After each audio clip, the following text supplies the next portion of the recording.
നമ്മൾ കുതിരാൻ വഴി സഞ്ചരിച്ചു കൊണ്ടിരിക്കുകയാണ്.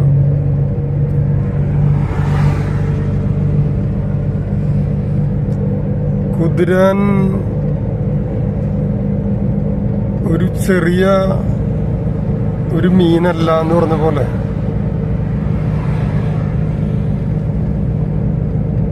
നമ്മുടെ കേരളം അല്ലെങ്കിൽ ഇപ്പോ നമ്മുടെ മറ്റുള്ള സംസ്ഥാനങ്ങളെ വെച്ച് നോക്കുമ്പോൾ കുതിരാൻ വലിയൊരു സംഭവമാണ്. കാരണം ഒരുപാട് വണ്ടികൾ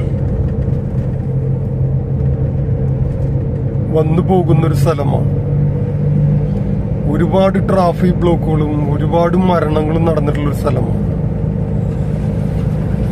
അങ്ങനെയുള്ള ഈ റോഡ് ഇത്രയ്ക്കും മനോഹരമായിട്ട് ചെയ്യുവാനും ഇതുപോലെയുള്ള ഒരു പാറയുടെ ഉള്ളിൽ കൂടി നമുക്ക് ചിന്തിക്കാൻ പറ്റുന്നതിൽ അപ്പുറമാണ് കുതിരാൻ.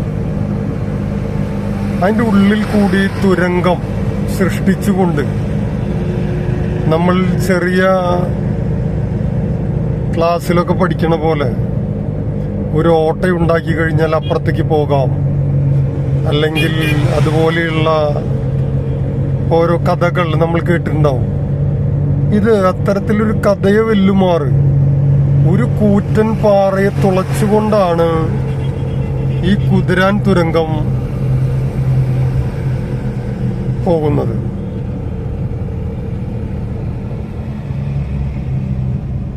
ഇതാണ് ഈ കുതിരാൻ തുരങ്കത്തിന്റെ കവാടങ്ങളാണ് ഈ രണ്ടെണ്ണം കാണുന്നത്.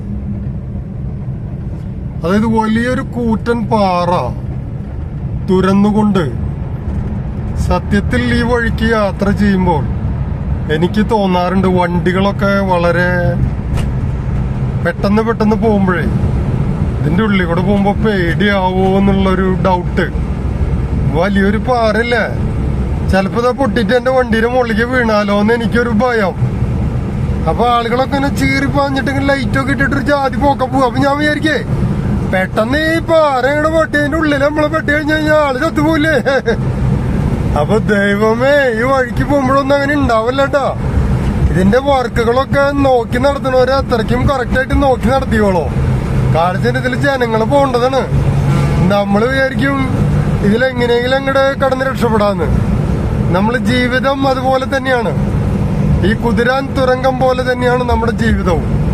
നമ്മൾ വിചാരിക്കേ എങ്ങനെയെങ്കിലും ഒക്കെ ജീവിച്ചു പോവാം, അങ്ങനെ കടന്നു കഴിഞ്ഞാൽ സ്വർഗത്തിലേക്ക് പോവാന്ന് വിചാരിച്ചു കഴിഞ്ഞാൽ പറ്റില്ല കേട്ടോ. ഇതിപ്പോ ഞാനൊരു തമാശയായിട്ട് പറഞ്ഞതാണെങ്കിലും കാര്യമായിട്ട് എടുത്തോളാം. നമ്മൾ വിചാരിക്കേ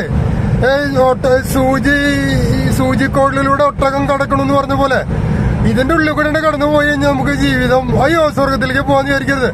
അപ്പൊ എനിക്ക് പറയാനുള്ളത്, ന്യൂ ജനറേഷൻ ആയാലും ഓൾഡ് ജനറേഷൻ ആയാലും പ്രത്യേകം ശ്രദ്ധിക്കണം. ഞാൻ നിങ്ങളുടെ സ്വന്തം സോളമനായിട്ട് നമ്മൾ എങ്ങനെയാലും ജീവിച്ചു കഴിഞ്ഞാൽ സ്വർഗത്തിലേക്ക് എത്തില്ല. ജീവിതം ഒന്നേ ഉള്ളൂ, അത് സുഖലോലുപരായി ജീവിക്കാതെ നമ്മളെപ്പോഴും ജീവിതം നല്ല ഒരു പ്രകാശപൂർണമാവട്ടെ. നല്ലൊരു ഓണം ആശംസിക്കുന്നു.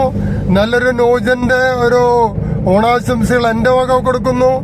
അപ്പൊ എല്ലാവരും എന്താ പറയാ, എങ്ങനെയും ജീവിക്കാതെ നമ്മൾ സ്വർഗം ലക്ഷ്യമാക്കി ജീവിക്കാന്ന് പറയും. സ്വർഗം ഭൂമിയിൽ തന്നെയാന്ന് പറയും. അപ്പോൾ നമ്മൾ അതിൽ നിന്നും രണ്ടും തിരിച്ചറിഞ്ഞുകൊണ്ട് നമ്മൾ യുക്തിപൂർവ്വം പെരുമാറണം. അപ്പോ നിങ്ങളുടെ സ്വന്തം Solomon dot. Okay, thank you.